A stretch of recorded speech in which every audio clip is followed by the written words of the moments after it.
The Warzone bunkers. Maybe you've heard of them by now. I want to share all the info I have on them and then combine that with what other people have been finding. I do have some things I think are not widely known yet, and I also wanted to bring everyone up to speed on the hunt so far if you want to help out with the community effort or just want to know what's going on, because it's pretty cool. We start the journey at the TACMap website again, which I was using to build the loot map, when I ran into all these classified locations. Their numbers are not marked on the map, and they have cryptic descriptions full of redacted text. I took note of 11 classified locations, as well as a 12th point that had its stat bars removed, even though it is shown on the map and has a name, Blue Number 47 Pasture Hatch. The description is pretty normal until it mentions it leads to redacted, which is surely referring to the nearby bunker number 9, which is classified point number 69. Nice. It's not too far, but these bunkers might turn out to be pretty big if this trapdoor is connected to that bunker underground.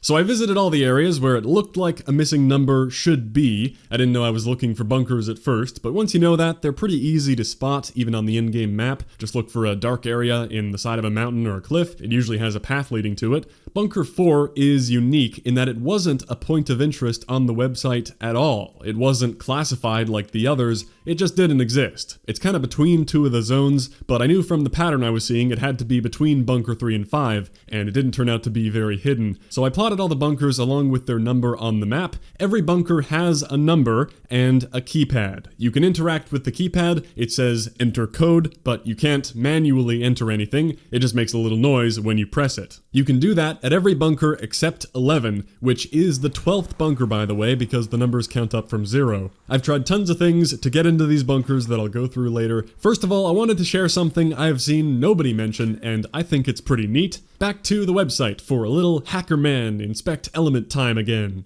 In the loot map video, I talked about how this blue region has a classified bunker as number 1, and there's a bug that when you select a classified point, it makes every other point bug out and hide the stats until you refresh. But here, refreshing puts it back to number 1. So there was no way to see any of the stats in the region, and I couldn't accept that because I needed them for my map. That led me to do some digging to find them, and lo and behold, I found the way that they hide the stats is they just append unknown to the class name so it doesn't get displayed. But if I remove that, what do you know? The stats are back. The cool thing is you can do this on a classified location too to reveal stats that are not meant to be seen. And most interestingly, the loot bar is at 120%. And every 20% is a tier. So that represents tier 6 loot. That bar is off the charts. Tier 5 would look like this with the line at the end. So I find it fascinating that these bunkers all have unique custom stat bars despite them being hidden. And they all have tier 6 loot, which to me pretty much confirms that we are meant to get inside the bunkers eventually, if that wasn't obvious. But you could think maybe the keypads are just for some other Easter egg, or maybe only one bunker can actually open.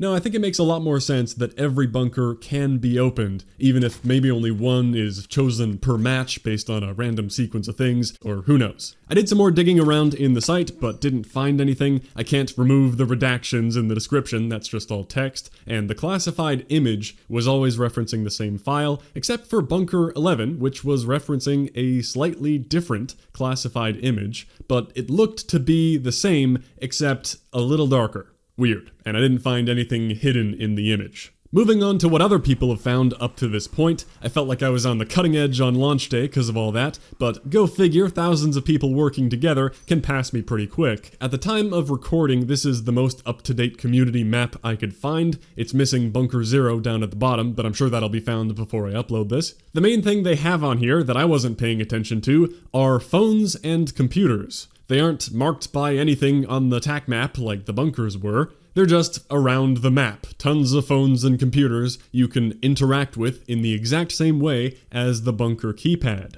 They just make a little noise, and nothing seems to happen. Some examples are the computer under the gulag, the phone in the airport tower, and here in the Gora Dam. These could be related to the bunkers, or they may be entirely separate. I will say it seems like you can sometimes attribute a number to the phone or computer. This may be really reaching, but there are tons of 3s all over the dam, and in this building you can only use the computer in booth number 9. This is to the east of Storage Town, by the way. There's another similar similar building in the port, but you can't interact with anything in there. Those numbers could be meaningless though. To get into some things I've tried, and any other ideas and leads going forward, I think a very intuitive thing to try is, what if we press all the bunkers in order in one game? I did do that, 0 to 10, and nothing. You still can't interact with bunker 11, as if it has no power. Maybe you can do something with the generator here, but it's not like the cable goes to the bunker. It seems to go this way and then into the ground towards the fire station, and that fire station is mentioned in the redacted description. I spent a lot of time searching in there, but no luck. As a team, we also tried stuff like activating multiple bunkers at the same time, or quickly, one after the other. Here we were stationed at 1, 2, and 3, got nothing from that. Maybe you could do a similar thing, being at a numbered phone and a corresponding bunker at the same time, but honestly all the solutions of that type don't make a lot of sense to me. When you need a keypad code or a computer password, you don't get in by entering the wrong code in multiple places at the same time. You just need to know the code. If I were to guess the code just looking at the keypad, I'd say it's a combination of 1, 3, 8, and 0, since those are the most worn down keys, but I'm guessing that doesn't actually mean anything. And it wouldn't even matter if we knew the code, like if there were information buried somewhere in the Spec Ops intel. Well, you can't enter anything manually. Your character is the one who needs to have somehow learned the code. At least with the phones, that's something you might be able to get information out of. Maybe a certain phone is chosen each match, and if you pick it up, it'll give you a code or a password for a corresponding computer or bunker, or maybe you can get on the computer and it'll contain codes for bunkers, similar to how you search through folders for the manifest in Operation Kuvalda. I could see something like that, but in general, I don't have a lot of faith in the press the bunkers in a certain order type of solution. It doesn't make sense. One thing I could see being relevant are the coordinates. Every point on the website has one, like overpass being C5, and I noticed every bunker is in its own square. Most of them are far apart, so they obviously are, but in the case of 7-8 and 2-3, which are clustered very close together, it seems on purpose that in both cases they are divided into separate coordinate boxes. That feels deliberate to me. It could mean nothing, but I could easily see a solution involving coordinates, maybe to first find the right phone and then go to the correct bunker. And if I connect all the bunkers on the map in number order, what do you get? The Greek letter phi, which is the symbol for latitude. Coincidence?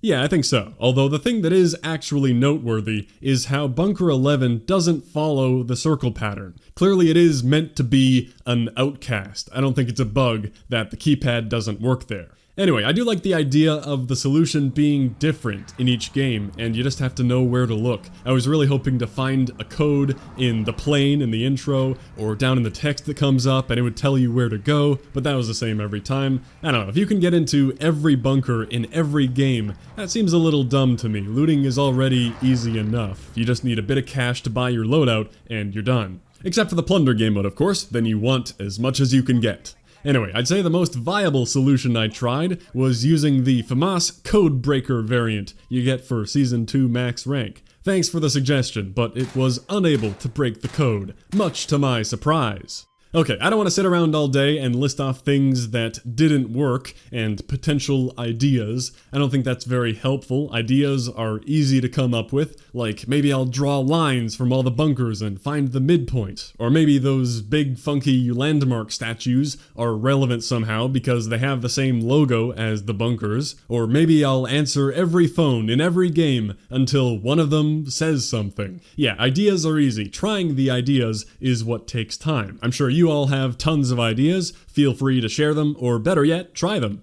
The final thing we have to consider is that it could just not be possible at the moment.